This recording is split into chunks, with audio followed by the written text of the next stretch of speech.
Breaking news. Studies show that all of Gen Z is turning gay. Scientists say that we only have 10 good years left until the entire population succumbs to this fabulous fate. Tune in next week while Carbon goes undercover in a children's nursery to find out what babies are really thinking. Over the last decades, the number of people who have self-identified as LGBTQ to us plus has been gradually increasing. And studies say, specifically this, that Gen Z is especially fruity. Oh my God. Nom, nom, nom. And the studies released this year by LGBTQ plus charity Stonewall, which is in the UK, but I've also seen like very similar results all across the board in different countries, that within Gen Z, only 71% of people identify as straight, which is compared to 91% of boomers who identify as straight. Today, we're exploring the three main reasons why we think this phenomenon is happening, particularly with younger generations. And we're also going to predict what we think the future will look like. So stick around. What's going on, everybody? Welcome back to the Queer Collective Podcast. I'm your host, Carbon. And I'm Emily. And welcome back to the show. Why do we think the population is getting gayer, and why do we think it's predominantly younger generations that are representing this shift in demographics? I think that we've been suppressed too damn long, and it's time for the freak flag to fly. I feel like for me, a huge thing has been representation, which I think is something that shifts norms and values over a population. Yeah. Particularly, I think while we were growing up, the only queer characters that we would see would be just like queer coded characters. Like, it isn't clear explicitly that this person is queer, but you're just kind of getting the vibe. But when you're young, like, you don't know what the vibe is. Yeah, and I think as representation grows, I think also social acceptance is growing as well. Yeah. Which is a huge piece. Our documentary, Turning Heads, we had the pleasure of having someone who was 12 years old in our film. And what they said is basically that all of their friends are queer. Yeah. You know? And they haven't lost any friends by being queer. They've actually gained friends by being queer, and that they don't have a single friend who's not queer in some way. Them youngins, they got the sauce. They're in tune to the juice. And the juice is spicy. No, it's fruity. Yeah. Really, with the youths right now, being queer and exploring your queerness is kind of like a rite of passage. Yeah. It seems also that, which is a big part of it, that parents, which I assume are now elder millennial parents, are like, okay, yeah, like, we went through the struggle of everything being super closeted and like don't ask, don't tell kind of thing. It's time for, and these kids are trying to make waves. Like, let's just like get out of their way and let them explore. And that's what is a beautiful thing. It's like allowing kids to explore who they are. I think it's really special that kids are getting to choose and explore things, because so much goes wrong when you have something imposed on you. It's not necessarily the case anymore that you're having to come out as queer. Jumping into kind of the third reason why we feel like this phenomenon is happening is because it just feels better to be queer. Now, before we get into it feels better to be queer, which is a fact, by the way, why do you think that is? And before saying why, what is queer? Like, identify that for me, please. Can you define it? For me, the definition of queerness is anything that exists outside of the ordinary. And the ordinary being patriarchal, cisgendered, binary system that we exist within presently. And the expectations that society puts on us. Queerness rejects all of those things, and it welcomes in fluidity. Yeah. You know, it welcomes in any form of expression that exists outside of that, and it really celebrates uniqueness. So that's why it feels better to be queer. It's because it means expressing yourself to the fullest. I think the really nice thing about this is the fact that for a lot of people, I would say for the two of us, we did feel a sense of urgency to come out, because it felt like it was the only option.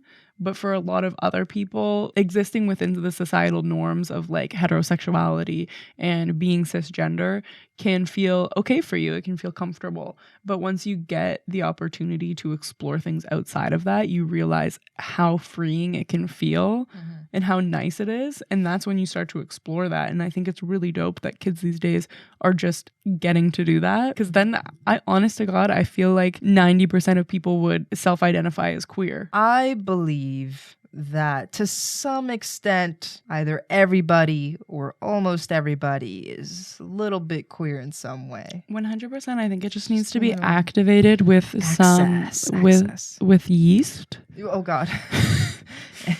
It just needs to be activated with yeast, black pepper, and turmeric. Yo, I don't know what happened, but my pinky toe just busted out of my sock. Y'all see that? That's nasty.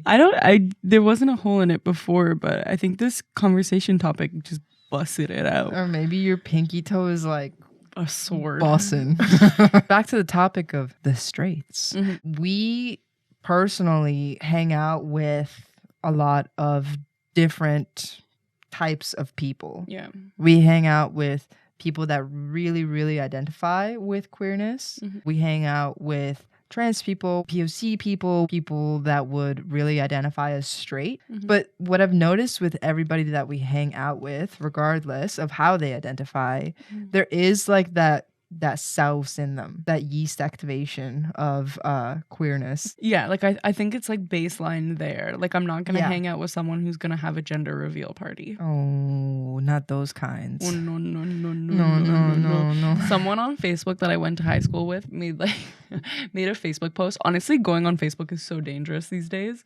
It's unlocking a lot of your past. Yeah. So it was like this girl that honestly I barely ever talked to. I think she was like a grade ahead of me. She was like brainstorming publicly asking for help brainstorming ideas on like fun ways to do a gender reveal party. And I was about to become like a keyboard warrior and like pop off on her, and I'm like, people can do whatever they want. Yeah, it's her life. I'm gonna log out. But also, it's none of my business. What if your kid hates you later? Yeah, right? It's like, why are we celebrating people's genitals? It's this really weird dichotomy because while all of this is happening, all of this new data is coming out where Gen Z is like extremely queer, there's still people who are young, they're having kids right now, who have started and like perpetuated this huge trend of gender reveal parties. Yeah. Which is so counterintuitive to me. Not good. And oftentimes dangerous for themselves and the environment around them and people. 100%. We've done a whole episode on it. Y'all can watch that. I don't know. It's hard. Like, what role do you have to play with people doing stuff like that? Because at the end of the day, it is anyone's. Well, it's not your business, I guess. Like you said, it's like anybody can do whatever they want. Fine. You know, if your kid really, really does not align with what you did once in the past, then, you know, that's just like something that you have to deal with later on in the future. So like that's them setting their own, you know, future. If the kid is like, yep, completely aligned with everything that you decided for me at birth, then it's like all good, you know? Then it's like you have no problems. You got no problems. But otherwise, it's like, yeah, it might come back to you and you're going to have to deal with that in one way or another. A couple things to ban. First order of business, gender reveal parties. Second order of business, multi-white girl Instagram post at a pumpkin patch. Honestly, we've been guilty, haven't we? No, we haven't. Many. No. You know what I'm talking about. It's There's like some gay people all of who the do girls that look the same. They look the same. They're all like white, kind of tall, blonde hair, and they curled their blonde hair, but you can tell that it was like a curling iron. And they're all wearing like jeans, a white shirt, one of those like kind of fancy coats, like for sure brown, and then they have like boots. And they're like, their boots are all the way up to their knees, like all of them. And they're usually brown boots because it's the fall. It's the fall. And you know what I'm talking about. I do. I hope we're not guilty of that. I've seen so many queer couples also go to pumpkin patches. So I'm no, like, that's fine. I can't hate. No, not the pumpkin patch. I'm not dissing the patch. I'm dissing the fits. It's different. Circling back though. Why do we hang out with straight people. Yeah. Okay. So now that we've clarified the kind of straight people that we don't hang out with, a lot of people, not a lot, but like a few people have asked us, because we will bring like allies on to talk Valentina. We bring a lot of people, not a lot. Actually, nobody. No, a few people have asked why we like to bring straight people onto our sets. Like allies, we'll have like a lot of like the audio techs that we'll work with. Some have been straight, and also just like a lot of the people who we previously lived with. Not a lot, but like a few of them have identified as straight. Actually, but then, no one. Just kidding. They identified as straight, but then like over the course of living with us, some of them have like started identifying as queer. What do you think the value is in living with straights? Living amongst It's beneficial for everybody, because you get to broaden each other's horizons, you know, like, and this goes beyond queerness. Like, it goes for interests, political views, so many different things. Like, I think it's so important to diversify your friend group, because like I mentioned, it broadens horizons, but it also teaches you so much that you normally wouldn't have like access to. Like, some of the friends that we hang out with are very, very like active and passionate about politics and passionate about things that are going on in the world that I normally am not paying attention to as much. And through them, I get access to all of this new information that helps me with my understanding of the world and really just like makes me more intelligent. Know what I'm saying? Absolutely. And I think like in general too, hanging out with people who aren't the same as you is just valuable in so many ways. And I think I initially really learned that through Queer Collective and through all of the like so many different people that we've met through doing this work. I've learned so much, and I've had so much fun meeting people and I don't know, like building relationships outside of just like working relationships as well. It's been really, really valuable to me. Part of the reason why we started this is because storytelling is so powerful, and the best way to share information is through sharing our own experiences. Sure is. And I think that is the best and the most powerful form of knowledge, because I think a lot of the time, all of these studies that happen in educational institutions are often led by privileged people who don't know the struggle, who don't know what it feels like to experience the thing that oftentimes they're studying. When it comes to like learning and broadening, it goes the same on the flip side. Right? Like, we get to provide experiences and stories and information to all of our friends that they normally wouldn't have access to. And that's 100%. Also super powerful and really gives them more knowledge of the world and really helps them also express themselves in unique and different ways that previously they weren't exposed to. So it's like you learn something, they learn something. Overall, it like makes everybody better and really 100%. Opens the doors for others to just like explore and understand different things in a way that makes them like feel safe to do so. By you being your most authentic self, it really like pushes other people to be their most authentic self, and part of that is exploration, which is great. It gives them permission to do it. You know totally. What I mean? And as particularly as a queer organization, I feel like it is also partially just like our duty, our civil duty as gay agenda connoisseurs to just spread this information. What do you see happening with the future when we keep in mind this information, the data that we started this conversation out with, of things trending towards just like being queerer and queerer, especially like from generation to generation? What do you think the future holds? I think that the future holds a lot more openness and a lot more exploration and self-expression. But I do also think that it holds a lot more struggle, because the fact is that as people push for something, there's always somebody else that's afraid of it. And fear causes a reaction.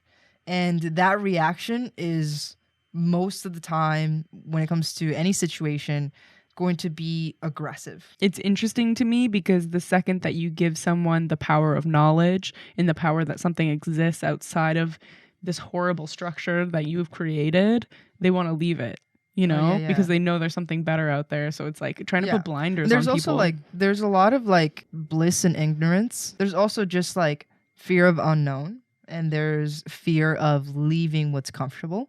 Yeah. And people don't like change. A lot of people don't like change. They're afraid of change. And like fear combined with unknown is just like a recipe for aggression for a lot of folks, unfortunately. I'm interested to see what does happen in, say, for example, 10 years, you know, like where we're at. I think if knowledge continues to be free, I think this trend will continue onwards, you know, but one thing I know for sure is there's about to be a lot of change. Overall, I do think things will be scary, honestly, in many different ways. Like we're seeing pushback against trans rights, just queer rights in general. We're seeing a lot of a homelessness epidemic. We're seeing a huge climate crisis that's just getting worse and worse and worse. We're seeing a lot of wars, and it seems like tensions overall, like globally, are just getting like tighter and tighter and tighter, and like something's got to give at some point. And that's the scary part. It's like you don't know how it's going to unfold. That's where I kind of want to leave people, is that in times like this, that's when it's most important to lean on community. And that's when it is the most important to not give up and to keep fighting and know who you are. The thing is, with only 7% of the population right now self-identifying as queer, when you want to move a movement forward, you need allies. We need them. Yeah, and that's why I do think it's really special to have friends that are outside of the community as well. Totally. And I definitely do like encourage people to, you know, expand their networks and keep like welcoming people in. Yeah, just how we always kind of like push cis het people to diversify their bookshelves, the content they're consuming, their friends, like all of these things in like the spaces that they go to, etc. I would challenge us for the same thing. Yeah. But that is everything that we have for you today. Make sure to subscribe if you haven't already. And if you want to know more about queer stories coming out, advice, tips, please check out this video right over here. It is a short film that we made and pour our hearts into. Thank you so much for watching, and we'll see y'all next time. Peace. Love.